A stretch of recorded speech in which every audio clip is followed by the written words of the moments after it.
Hi there, boys and girls. It's time for your second lesson for today, which is online etiquette and hand signals. Let's get started. What is etiquette? Etiquette is rules for good behavior and manners.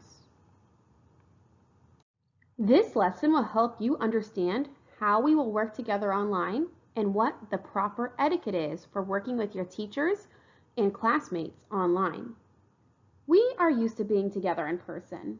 Working online may feel hard or confusing at first. We all understand that. But it's okay. We're all going to grow and learn together. Now let's see some of the ways that we can work together and have proper online etiquette. This first rule of etiquette for online is very important. The rule is mute yourself. That means clicking the little icon with the microphone that has a slash through it. Everyone will be muted before the class starts live. Every live class will be recorded for students who cannot attend. If you enter class late, please make sure that you are muted so that you don't disrupt class.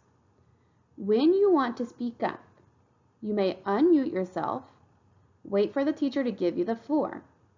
Ask your question in a complete sentence. Do not unmute yourself unless your teacher gives you permission to. You can raise your hand on Teams, or you can send a message in the chat box to let your teacher know that you have a question. But please do not shout out in the middle of a teacher's lesson. We must stay muted so that all of our friends can keep learning.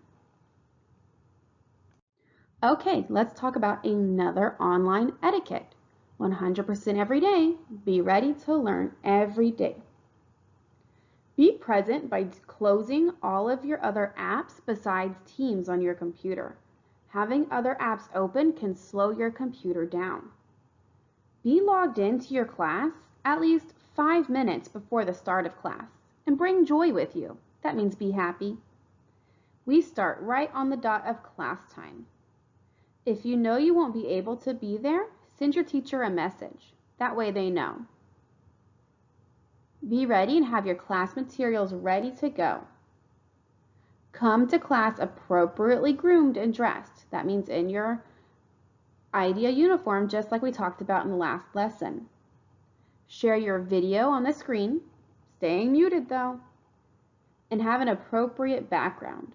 Make sure that your workspace is free of distractions, your computer is on a flat surface, and the background is school appropriate. Now here's another rule for good etiquette for online classes. And this goes for in-person classes too. Use your manners and be polite.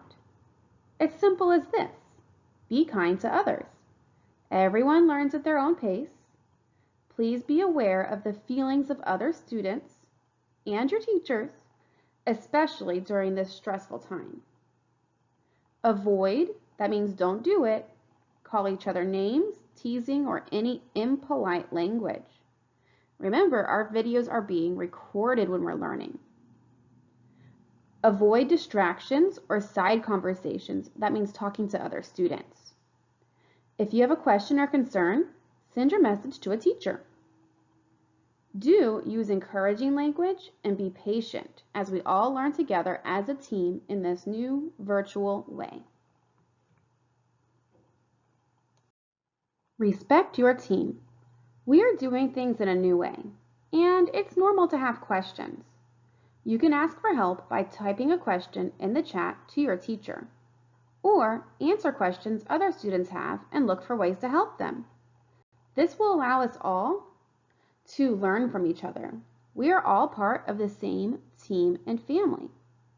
And if somebody asks a question that you already know the answer to, remember that maybe before you didn't know the answer to that, and we're all learning at our own pace. Hand signals are a great way to silently communicate with your classmates and your teacher without interrupting class. Let's go over some hand signals that you can use on your camera during class. The first hand signal is I agree.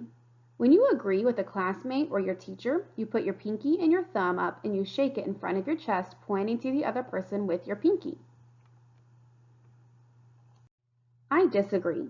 When you want to politely demonstrate or show that you disagree with what somebody has said, hover one hand over the other and move them from side to side. Strong voice. If you cannot hear the speaker, maybe because their voice is too low or they are on mute, you can create a C with your hand and pretend to turn a volume knob on your ear. That'll show them that you can't hear them. I need clarification, or I'm confused. If you are ever confused and need clarification, that means to make things more clear, hover your hands over your head and move them from side to side, like if you are rubbing your head, but don't touch your hair and mess it up. Use a complete sentence. If a classmate is answering a question without using a complete sentence, kindly remind them to use one when speaking by repeatedly touching the tips of your fingers in a TP form. Answers like because, yes, no, those are not complete sentences. We want to answer in I like the rainbow because it's colorful, not just like it. So when you hear somebody not using a complete sentence, make sure you use the hand signal to remind them we speak in complete sentences. Encouragement. Sometimes we feel stuck when answering a question, and encouragement helps us to get through it.